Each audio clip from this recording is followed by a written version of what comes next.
Let's talk about the rent check I did in cash that has made me thousands of dollars. So 9 years ago, I had a tenant that had moved in. She was there approximately 4 months. I'm in the building. She's walking down the stairs. She looks disheveled, stressed out with her luggage. I say, hey, what's going on? She informs me her dad just passed away. She needs to take an emergency flight to California and get things in order. So I immediately call the office. I says, hey, this month's check, has you deposited yet for such and such tenant? They tell me no. I said, pull that check, put it back in the file. 3 weeks later, I get a phone call from the tenant saying, hey, Dan, have you received this check? Because I haven't seen it cashed in my account. I explained to her that I was trying to give her some time financially to catch up because I figured she had additional expenses she wasn't counting on. She thanks me. She says, hey, no worries, just please deposit it.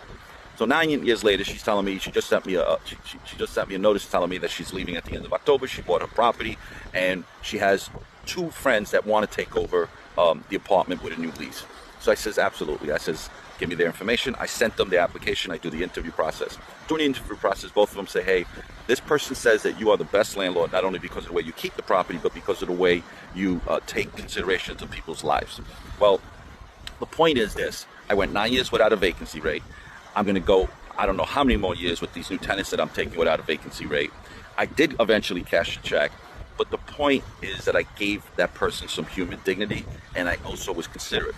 Life happens. Things are going to happen beyond tenants' controls. Us as landlords have to understand that. And just giving a little bit of a break every once in a while when life happens to tenants will pay you back immensely. Give me your thoughts. Put your comments below.